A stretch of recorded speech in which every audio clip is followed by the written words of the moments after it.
In the Grand Royal Castle, the atmosphere was electric with the celebration of Ain's royal title as the crowned prince.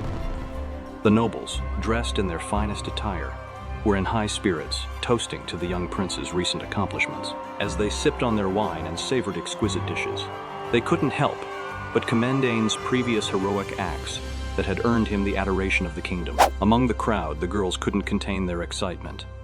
They developed quite the crush on the charming prince, drawn to his charisma and gallant demeanor. Their giggles and hushed whispers filled the room, creating a buzz of admiration and intrigue. Meanwhile, unnoticed by the reveling nobles, a man named Warren strolled past, his ears catching snippets of their enthusiastic conversations. A reassuring expression spread across his face as he overheard their praise for Ain. He was genuinely pleased to hear the words of appreciation for the prince, whom he held in high regard. Back at the heart of the royal castle, Ain, the object of all this attention, sat regally upon one of the grand royal chairs. By his side, Clon, his loyal aide, attended to his every need, pouring him a drink with grace and finesse. The prince exuded an air of quiet confidence, seemingly unfazed by the commotion outside. Inside the king's private chambers, the ruler of the realm received an unexpected piece of news. The noble's unanimous praise for Ain had reached his ears, and he couldn't help but be pleasantly surprised. The king, a wise and discerning man, realized the significance of this development. Warren, who had delivered the news to the king, explained that the nobles now viewed Ain in a higher and more favorable light, thanks to his noble deeds. Warren was confident that Ain's reputation would naturally spread far and wide, cementing his place as a beloved figure in the kingdom. The king nodded thoughtfully, acknowledging Warren's words. He considered disciplining Ain for not informing him about his plans in advance, but decided against it. He understood that Ain had already endured a challenging time with the Roundheart family and didn't want to add further burdens. As they discussed the matter, the king revealed something intriguing. During Ain's speech at the royal party, he noted that it was the same speech that the first king of the realm had once delivered.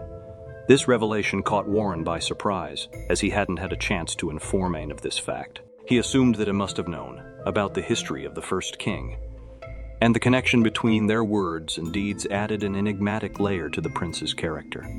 Lady Clon, who had been diligently hitting the books, was set to enroll at the Lieb Female Academy in the upcoming spring. Warren, the bearer of news, had presented her with a trio of intriguing education choices. Firstly, she could follow in Warren's footsteps and become a civil official. The second option was to pursue an education that rivaled even that of a queen. And for the grand finale, she could opt for the role of a princess, wielding substantial influence over the kingdom's subjects. When the king inquired about her decision, Warren's smile hinted at mischief. He revealed that she had chosen all three at once, an ambitious trifecta. The king couldn't contain his laughter, marveling at Clon's choice. As the king cast his gaze towards Ain and Clon, he pondered the promising future of the next generation. Warren concurred, drawing parallels to the historical figures of the first king and princess. With spring's arrival, Ain and Clon found themselves at the royal palace, preparing for their separate journeys. Olivia, Ain's ever-diligent mother, asked if they'd packed everything. Both affirmed that they had, and leaned toward Clon, quietly sharing their promise to excel together. As the day of departure to the academy drew near, Olivia, showing a motherly side, kindly offered to accompany Ain. However, Christina declined the offer, fearing it might cause a scene if Olivia were to be seen at the academy. Olivia was concerned, but Christina reassured Olivia that she would be the one to accompany Ain, putting her worries to rest. In a light-hearted moment, Olivia jokingly remarked that Christina could be a bit ditzy at times, and Ain playfully agreed. Christina, although slightly taken aback, managed to smile. With the time to leave approaching, Clon reminded Ain that they needed to get going, and informed his mother of their departure, and she told him to take care and enjoy his time at school. Ain, grinning, assured her that he would. As they prepared to head out, Ain and Clon exchanged their goodbyes, both eager to embark on their separate journeys to their respective academies. As Ain and Christina made their way to the academy, Ain couldn't shake the feeling of the place being crowded and the thought of experiencing that every day, much like the day he took the entrance exam. Christina, ever the reassuring presence, promised to make sure Ain got to school safely every day. She explained that the road they were on was mainly busy, which was the toughest part of the journey, But once he arrived at his school, he'd find peace. However, Ayn couldn't help but wonder if he'd truly feel at ease at Ishtalika's top academy, a thought that made him quite nervous. The grandiose appearance of the academy, with its somewhat royal design, only added to his apprehension. Christina then dropped a surprising piece of news on Ayn, informing him that her escort duty ended at this point. She explained that while he was at the academy, another person would be appointed to serve as his bodyguard. Ayn was taken aback by the sudden announcement. Christina called for Dil, who promptly made his way towards Ayn and knelt before him, greeting him as His Highness. Christina introduced him as Dil Galatia, also known as Lloyd and Marcia's son. The introduction left Ayn both surprised and curious about the person who would be his new protector at the academy. Ayn was utterly taken aback when he learned that Lloyd and Marsh had a son. Christina tried to put his mind at ease, explaining that this son, Dil, was still an apprentice knight and possessed skills beyond his years. She believed that Dil would be more than capable of protecting Ayn at the academy. Still reeling from the revelation, Ayn couldn't help but ask Christina if Lloyd and Marsh were married. To his surprise, Christina seemed equally shocked that he didn't already know. She clarified that both of them had their own duties at the castle, which likely explained why they kept their private life under wraps. With Dil now present, he introduced himself and expressed his gratitude for being chosen as Ayn's bodyguard. Ayn was pleased but still somewhat overwhelmed by the new development. Christina also conveyed a message from the king, advising Ayn not to use formal language or be overly humble when addressing Dil. The king's intention was for Ayn to practice acting as someone of high rank among his peers. Ayn realized the wisdom in this and readily agreed, and extended a friendly greeting to Dil, but Dil reacted with a formal and grateful knightly manner, much to Ayn's casual surprise. When Ayn suggested that he call him by his name, Dil politely declined, emphasizing his role as a bodyguard. In his mind, Ayn couldn't help but think that Dil was rather stiff. Christina assured Ayn that she'd pick him up after school, and Ayn couldn't help but ponder if he might be considered unreliable given the recent troubles he had caused. As they strolled toward their classroom, Ayn asked Dil if there was a welcoming party, but Dil explained that there wasn't. He elaborated that classes would end before noon for the day, and he would guide and around the academy in the afternoon. Ayn was excited about the prospect of the tour and agreed to meet Dil in his classroom. Ayn glanced at a classroom door, impressed by its size and magnificence, which he assumed was typical of a royal academy. However, Dil corrected him, indicating that it was the door to the second class. The first-class classroom door was even grander, as it was reserved for top students. Dil explained that the academy prioritized ability above all else, regardless of nobility or commoner status, as it was the Royal Kingsland Academy. Ayn, feeling the weight of those words, braced himself for what lay ahead. Before parting ways, Dil assured Ayn that he would come and see him later, leaving Ayn with a mix of anticipation and a touch of nerves. Ayn stood before the classroom door, utterly dumbfounded by its lack of knobs or handles. Just as he contemplated how to open it, the door surprisingly swung open, accompanied by a bright light emitting from the bottom. As Ayn entered, he couldn't help but wonder if they'd invested in some sort of automatic door.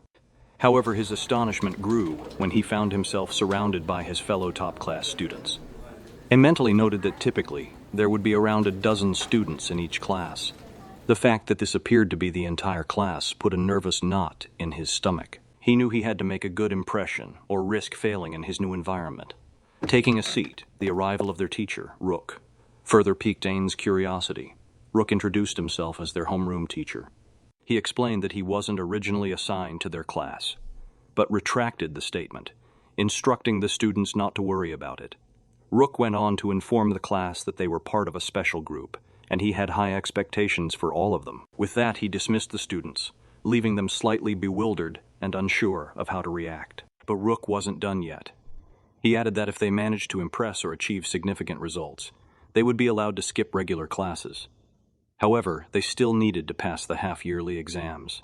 With this final statement, he wished the students farewell and encouraged them to seek assistance from other teachers or staff if needed. As the students in the class found themselves in this surprising and rather unusual situation, Ayn couldn't help but express his concerns aloud. He noted that they seemed to be given an awful lot of freedom, and his nearby classmate Roland agreed. Roland, with a friendly demeanor, introduced himself and inquired about the kind of magic engineering test Ayn had taken for the entrance exam. In his head, Ain couldn't help but wonder about Roland's species or breed, finding him rather cute. Nevertheless, he answered Roland's question, mentioning that he had taken the swordsmanship test. This revelation seemed to excite Roland, who blurted out that Ain was the rumored kid. Unaware of this rumor, Ain listened as Roland explained that during the swordsmanship test, there was a story of an examinee who had defeated a skilled former adventurer and even caused the arena to crumble. The news quickly spread among their classmates like wildfire, leaving in a slight panic as he retracted his statement, attempting to avoid any potential conflicts. He reassured Roland that he was simply carried away by the examiner's words. Roland insisted there was no way to laugh about something like that. Ain was truly amazing. Wanting to continue their conversation, Roland asked for Ain's name, but before Ain could respond, Dill, the sixth-year student and the son of the Grand Marshal, made a dramatic entrance into the classroom. This sudden appearance left Roland baffled, and as Dill drew closer, Roland's initial confusion quickly transformed into panic. With an air of formality, Dill addressed Ain as Your Highness and admitted that he had momentarily forgotten about the free study system for first-year students. The sudden and surprising appearance of the sixth-year student left everyone in the room bewildered and slightly on edge. Dill extended an offer to give him a tour of the academy, if he didn't mind. With a sigh and acknowledged the offer, greeted Roland with a firm handshake and introduced himself. Ain kindly invited Roland to join them, but Roland declined, explaining that he needed to take care of some paperwork with a nervous expression. Ain bid him farewell, and as the door closed, the realization slowly dawned on the other students that Ain was, in fact, the Crown Prince, as Dill guided Ain through the academy, and took the opportunity to ask if Dill would be staying by his side during his time at the academy. He inquired about his classes and training, to which Dill agreed. He assured Ain that he would accompany him as much as possible, though there might be days when he couldn't. Ain was understanding and reassured Dill that it was all right for him to stick to his schedule. However, Dill, ever the serious and dutiful protector, emphasized that his highest priority was Ain's safety. As Ain turned the corner, he spotted a couple of girls and had a sly idea to ask Dill about his type when it came to women. Curiosity fueled his question, and he inquired about Dill's preferences. In his head and was busy strategizing on how to get closer to Dill, but his inquiry made Dill wear a somewhat gloomy expression, wondering why Ain was asking all of a sudden. Ain quickly offered an excuse, suggesting that he wanted to know someone who could protect him better. To this, Dill agreed, opening up a bit about his preferences. He mentioned that he preferred a lady who was stronger than him, though all Ain could think of was Christina, who was undoubtedly strong. Dill added that he'd like someone taller than his father, and with a well-built body. Ain was taken aback by Dill's preferences, but assured him that it might be a challenge to find someone like that, and offered his support. Dill expressed his gratitude, mentioning that every time he had shared his preferences with a friend, they'd always made jokes or laughed. However, hearing Ain's understanding response made him genuinely happy. It was a small step, but Ain was pleased to be closing the gap between them. The two headed to lunch together, and Ain expressed his desire to chat more with Dill. As Ain enjoyed his meal, he couldn't help but imagine sharing lunch with Dill. But to his surprise, Dill acted more like a bodyguard than a fellow student, causing Ain to retreat from his earlier vision of getting closer. Despite the slight setback, Ain remained hopeful that their interactions would continue to progress, even if it was a slow start. At the Lieb Female Academy, Klon found herself surrounded by a group of enthusiastic girls who were fangirling over her and eagerly asking to meet their brothers and cousins. Klon was genuinely touched by their invitations, but she felt the need to clarify that she was just a commoner and wasn't in a position to pursue romantic relationships. However, her humility was met with praise and admiration when the Prime Minister acknowledged Klon and complimented her beauty. Grateful for the offers, Klon explained that she didn't want to cause any trouble for the Prime Minister, as he would be held responsible for any such issues. The girls readily agreed and apologized for rushing in. Although Klon was appreciative of their understanding, she was genuinely touched that they held her in such high regard. She expressed her hope that they could all get along, and the girls enthusiastically agreed. In her thoughts, Klon made a silent vow to work hard and continuously hone her skills and knowledge, aspiring to become the best version of herself that she could be. The future held promise, and Klon was ready to rise to the challenge. At the outskirts of Talika Capital Night Station, a guard was urgently notified of a prison break, prompting all the guards to rush and investigate how the prisoner managed to escape.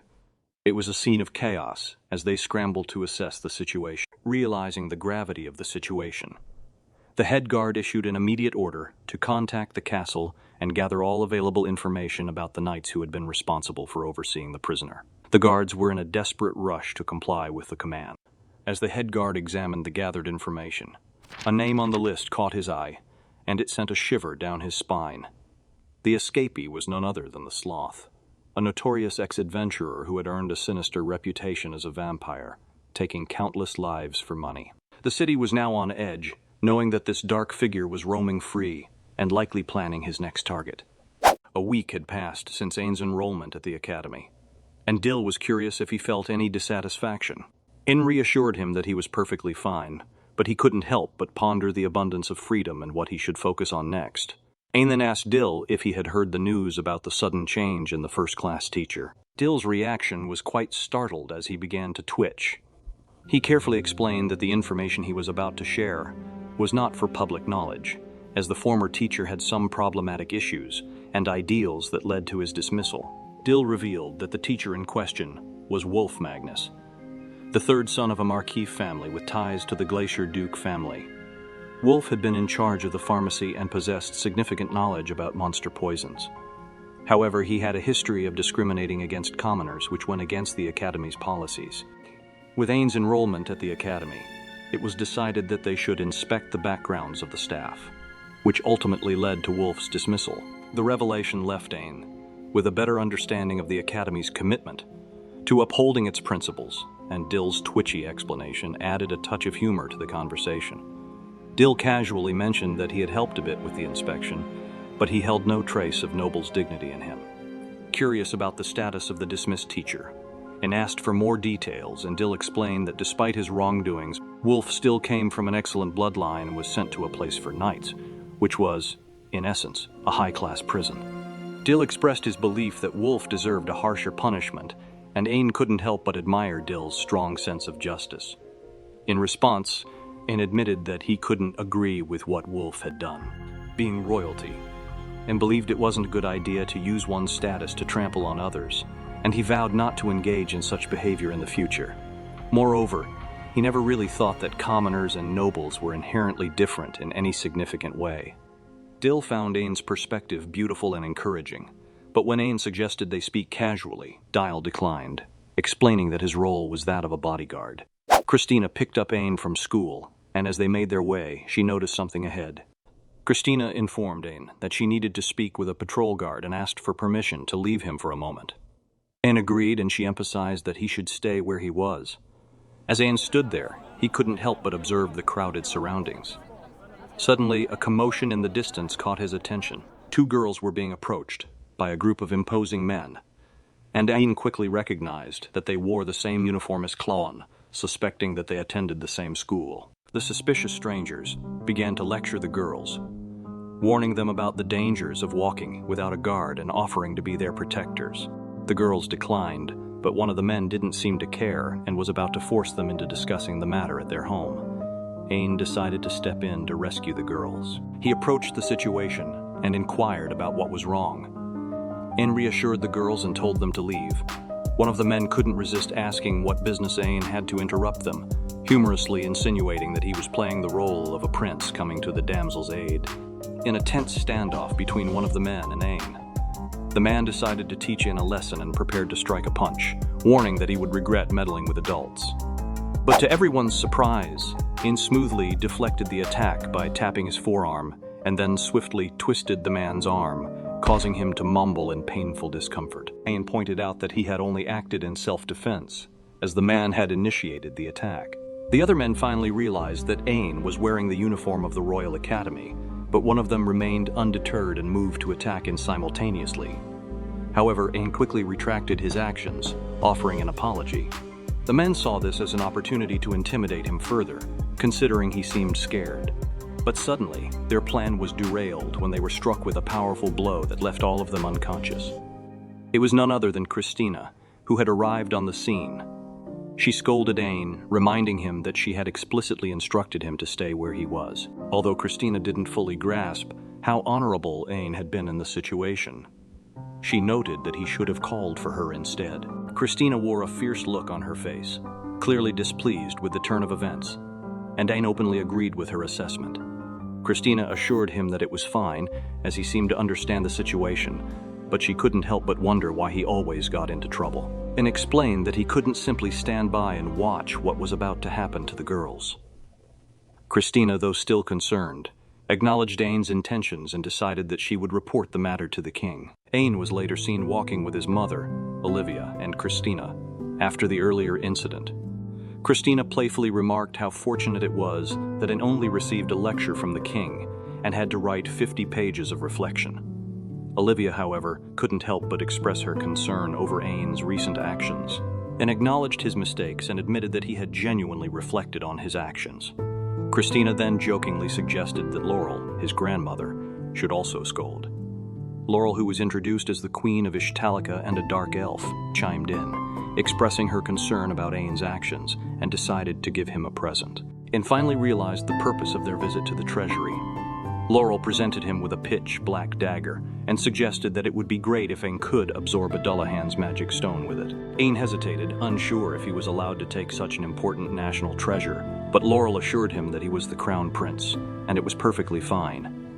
They encouraged him to hold the blade. Ain cautiously gripped the dagger, only to be pleasantly surprised by how comfortable and natural it felt in his hand, as if it were an extension of his arm. Laurel asked him how it felt, and with a warm smile, Ain thanked his grandmother for the gorgeous gift. Filled with joy, Laurel couldn't contain her affection and hugged her grandson, while Olivia did the same, creating a heartwarming family moment. Later at the royal castle, Ain encountered Klon, who complimented the dagger he now wore, a gift from his grandmother. They engaged in a cute conversation until Kadima interrupted them and informed Ain that she had something important to discuss.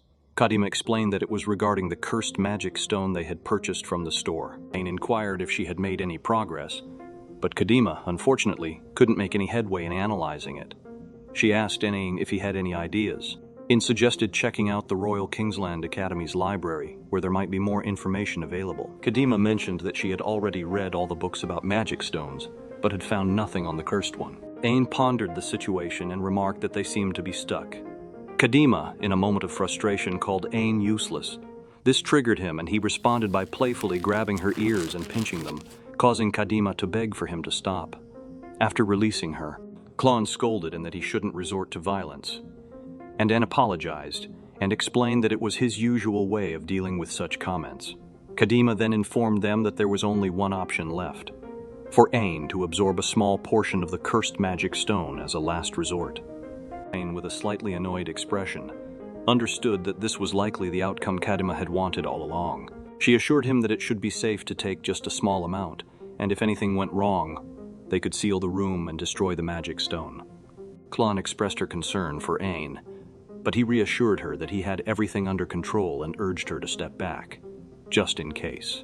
As Kadima lifted the case containing the cursed magic stone, Ain felt something unusual, but Kadima assured him that nothing had happened and encouraged him to touch the stone. With nervous anticipation, he reached out and touched the stone, and suddenly a voice declared that it had found him, enveloping them in a bright light. Panicking, Kadima realized she had heard something she shouldn't have, and urgently told Ain to place the stone back in the box. However, to their surprise, Ain's Black Knight power began to manifest in an unexpected way, with phantom hands multiplying to 4 instead of the usual 2. Kadima, in a state of panic, insisted that Ain should return the stone to the box immediately. Ain, however, was unable to control his own body, and it started absorbing the magic stone on its own. Realizing they had no other choice, Kadima decided to leap away with the case and seal the magic stone to protect Ain. Successfully, she managed to seal the magic stone back in its case, but Ain felt a heavy sensation, and both Klon and Kadima noticed that his arm had transformed and was now equipped with an unknown armor. Kadima inquired if Ain had absorbed more than he could handle, but he assured her that he hadn't meant to. He explained that his body had moved on its own and forced him to absorb the magic stone. He recalled Majoli's words about the resonance of magic stones, how it happened with unique stones, and how creatures with magic stones inside them had connections to other creatures while they were alive. In the case of the Dullahans and Demon Lord magic stones, both had a strong resonance with each other. Majoli had explained that in the past, people had witnessed a surge of power when the stones were placed near each other, as if they were resonating to become one. Ain pondered that it was as if the stones were alive, to which Majoli warned him to be careful. Majoli emphasized that the cursed magic stone Ain had purchased from him was not a coincidence. It had caught his eye for a reason, and realized the significance of what Majoli had said about the cursed magic stone. However, their contemplation was abruptly interrupted by a loud knock on the door. It was Christina, concerned about the loud noise she had heard from inside the room. Kadima panicked, knowing that Christina's fury could be unleashed if she found out about the situation. She urged Ain to make the armor disappear quickly. Kadima also instructed Klon to stall and distract Christina as best as she could while they resolved the issue. Klon went to the door and apologized to Christina, explaining that the room was a bit messy. Christina, familiar with the state of the room, commented that it was always messy and decided to barge in. To their relief, Christina found the trio in the room. Acting as if nothing unusual had occurred, she turned her attention to Kadima and inquired if she had caused another commotion with Ain. Kadima somewhat agreed, and Ain sighed with relief as his metallic armor disappeared just in time. Christina presented a package to Kadima, who eagerly tore it open to reveal a book she had been eagerly anticipating for months. Kadima explained that the book was authored by a famous elf who had dedicated their life to writing about a subject that fascinated her, the Demon Lord. Klon was curious about the book's contents, prompting Kadima to excitedly share that it was written in ancient elf language. Unfortunately, not many elves could read it, and Kadima couldn't help but think that Christina, with the blood of an elf, had spent too much time in the capital, so Kadima decided to find someone else to translate it. As they flipped through the book, they stumbled upon an image of a man who resembled Dullahan. Klon pointed out the resemblance to Ain, and Kadima, frustrated by her inability to read the book, decided to leave. Both Klon and Ain also prepared to depart. Kadima informed Christina that she was leaving and asked her to take care of the packages. However, Christina noticed the book and, to their surprise, was able to read the ancient elf language. She ensured there were no onlookers and continued reading. She came across references to the Elder Leech, but then remembered that she needed to send Kadima's package. At the academy, the teacher handed out a notice about an upcoming Academy District competition. Roland explained that it was an annual event designed to strengthen the relationships between the academies in the district, with categories like speech, swordsmanship, magic, and more. Ain asked which category their class would participate in, but Roland informed him that they wouldn't be participating. The competition was typically reserved for third-class students, as there was a significant gap in ability between the first and second class and others their age. Ain realized why they had been informed of the event just 1 week before, and headed to the training ground, leaving Roland behind to do more research on his end. At the training ground, he encountered the examiner, now known as Instructor Kaiser, who was in charge of swordsmanship. The instructor asked if Ain was ready to face the Red Bison again, and Ain agreed. The instructor couldn't help but notice that not many students of Ain's age could stand up against the Red Bison. As they began their training, Instructor Kaiser made sure Ain was prepared, and Ain was pleasantly surprised by the instructor's caring nature. The training involved facing the Red Bison, but the instructor assured Ain that the monster wouldn't be able to hurt him. He would only feel the pain of the monster's attack. He also made it clear that Ain was responsible for any injuries he might have sustained. Ain wanted to try something different this time, even though he had defeated the bison many times before. When the bison charged at him, Ain threw his sword and caught the bison's horns. He wanted to test the strength difference between them. The two of them struggled, and Ain managed to push the bison away, rendering it unconscious on the ground. Bison felt confident after defeating the bison barehanded, but Instructor Kaiser was not pleased. He scolded Ain for stopping a red bison's charge head-on, emphasizing the importance of coming up with a different approach to avoid such dangerous situations in the future. Ain realized he still had much to learn. After the training, Ain met up with Christina at a restaurant and told her about his exhausting training session. He also shared that he wouldn't be participating in the Academy's competition. To his surprise, Christina mentioned that Dill would be taking part in an exhibition match against the winner of the competition and suggested they should cheer for him on that day, and suddenly found himself looking forward to the event. As Ain glanced around the restaurant, he noticed Klon with her classmates.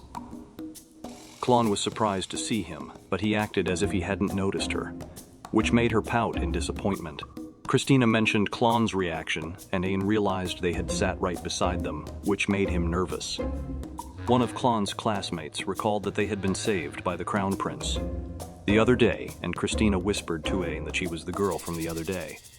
Ain casually mentioned what a coincidence it was. Klon's classmates were eager to learn more about the Crown Prince, urging Klon to share more details. Klon happily obliged, stating that while he might be a bit of a troublemaker, he was a kind and brave person who cared for others. She expressed how happy she was to stay by the prince's side, which caused her classmates to start fangirling over Ain's qualities. Ain felt a bit embarrassed by Klon's remarks, but appreciated the sentiment. Christina offered to stop Klon's classmates from fangirling over Ain if he felt embarrassed, but decided to bear with it for a while. However, when Klon was about to mention the incident with Kadima the other day, and stood up and asked her to kindly stop, this surprised Klon's classmates, who wanted to express their gratitude to Ain for saving them, though Ain believed it wasn't such a big deal. And then asked Klon if she was heading back to the castle, and she agreed, mentioning that she still had homework from the Prime Minister to complete. Ain, extending an invitation, suggested they go back together if she didn't mind. Klon smirked and asked if this was his way of atoning for hiding earlier, to which Ain somewhat agreed. As Klon excused herself in front of her classmates, the girls were left in a trance, finding it hard to believe what had just transpired. Meanwhile, as Dill walked through the academy, he spotted a suspicious figure at one of the gates and approached to investigate. However, the hooded figure suddenly disappeared without a trace. On the day of the academy district competition, students clashed and battled in various events. Ain stood outside the gigantic arena, eagerly anticipating Dill's performance in the swordsmanship exhibition match. Dill, in a polite manner, informed Ain that he would be taking his leave, and Ain understood, expressing his excitement for Dill's match. However, Ain sensed something off with Dill and asked if he was nervous. Dill was surprised that Ain could tell and inquired how. Ain simply replied that he could see it in Dill's demeanor. Dill, feeling a bit embarrassed, mentioned that he felt bad for showing his weak side. Ain, oddly relieved to see Dill nervous, smirked, noting that he didn't mind if Dill called him by his name. Dill, declining the offer, stated that he was just a bodyguard and couldn't do that. Though Ain was slightly disappointed, he assured Dill that he would try again someday. Dill, however, believed that his response wouldn't change, thanked Ain, and excused himself to head towards the arena. Suddenly, Christina appeared, expressing surprise at Dill showing some expression with Ain. She was pleased that the two were getting along, but Ain still couldn't believe Dill wouldn't call him by his name. Christina then informed Ain that she would escort him to his seat, as the king and Klon were waiting. However, Ain realized he had forgotten the pen his grandfather gave him in the classroom, and insisted on going back to the academy. Christina agreed, assuring Ain that there was still time, and it wouldn't be a problem. As they headed back to the academy, Ain mentioned that he would be back shortly. Walking toward the academy, Ain marveled at its size when no one was around. Suddenly he heard a noise in the distance, unable to identify the source. Pondering whether it was from the cafe terrace, he noticed something rustling behind him and became unsure of what it could be. Meanwhile, in the royal classroom, an unknown assassin captured one of the students, expressing annoyance at the student being not on holiday. Roland, the captured student, explained that all he wanted was to retrieve his forgotten belongings from the classroom, emphasizing that it would not benefit the assassin to keep him captive. Surprisingly, the assassin agreed, stating that he had no intentions written in the contract, and promised to release Roland later. Relieved, Roland sighed, thinking the ordeal was over. However, the assassin suddenly changed his mind, grinning with another mischievous idea. He declared that he would take Roland as loot for the mission. In an instant, he began to strangle Roland, who struggled to hang on. The assassin, claiming to be a vampire who hadn't drunk any blood for weeks, expressed his interest in tasting the blood of a werewolf, something he had never experienced before. He mentioned his difficulty in restraining himself and ominously declared his intention to suck Roland's blood dry and end him afterward. A tear dropped from Roland's face as the assassin laughed menacingly. Suddenly, Ain stormed into the classroom, sensing the weird energy emanating from the academy. He found Roland panting, struggling to speak as the assassin held him by the neck. Ain, with a fierce look, demanded to know what the assassin was doing to his friend. The surprised assassin, seeing a kid, wondered what happened to his comrades outside. Ain coolly explained that he defeated them because they were blocking his way to the classroom, ordering the assassin to release his classmate. The assassin, irritated and enraged, couldn't believe he was being thwarted by a kid and found his subordinates useless. Ain suggested that it wouldn't be troublesome if the assassin simply surrendered. However, the assassin, not willing to return to prison, declined, labeling himself not an idiot. Faced with no other option, Ain decided to take matters into his own hands. He grabbed his dagger and launched himself at the assassin, determined to bring him down by force. With a precise slash, Ain managed to pierce the assassin's arm, causing Roland to break free from his grip. Ain swiftly caught his friend, shielding him from further harm. The assassin acknowledged Ain's speed, prompting Ain to press for answers about his identity and motives. The assassin revealed that he was hired by a vengeful noble with a grudge against the academy. Ain, eager to know the noble's identity, was left hanging as the assassin abruptly ended the conversation, deploying a smoke bomb. Caught off guard, Ain struggled to locate the assassin, who, being an experienced ex-adventurer, proved to be elusive. A sudden kick landed on Ain, pushing him back. Realizing the difficulty in tracking the assassin, Ain understood he was at a disadvantage. Recalling Christina's advice about not revealing his powers recklessly, Ain weighed his options. He knew it could be risky if others discovered his abilities, but he couldn't let his friend suffer. Amidst the swirling smoke, the assassin confidently threatened to cut Ain and drink his blood. However, Ain turned the tables with an unexpected attack, using one of his phantom hands to deliver a powerful blow that left the assassin bewildered. Ain continued to rain down strikes until the classroom suffered some collateral damage. Frustrated by the dissipating smoke, the assassin realized he had underestimated Ain. In a bad mood, Ain admonished the assassin for the harm done to Roland and vowed to catch him. The assassin, recovering from Ain's hits, warned Ain not to get too cocky, asserting that he was taking adults too lightly. In the midst of their intense battle, Ain and the assassin clashed fiercely, each struggling to gain the upper hand. Just as the assassin was poised to deliver a finishing blow, a surprise appearance of another phantom hand caught him off guard. The unseen force unleashed a barrage of powerful blows, leaving the assassin battered and bewildered, contemplating how a mere kid possessed such formidable power. As the assassin lay defeated on the ground, Ain breathed a sigh of relief. Turning his attention to his classmate Roland, who was understandably shocked, Ain assured him that everything was okay. Ain, however, was fortunate that Roland hadn't witnessed the full extent of his hidden powers.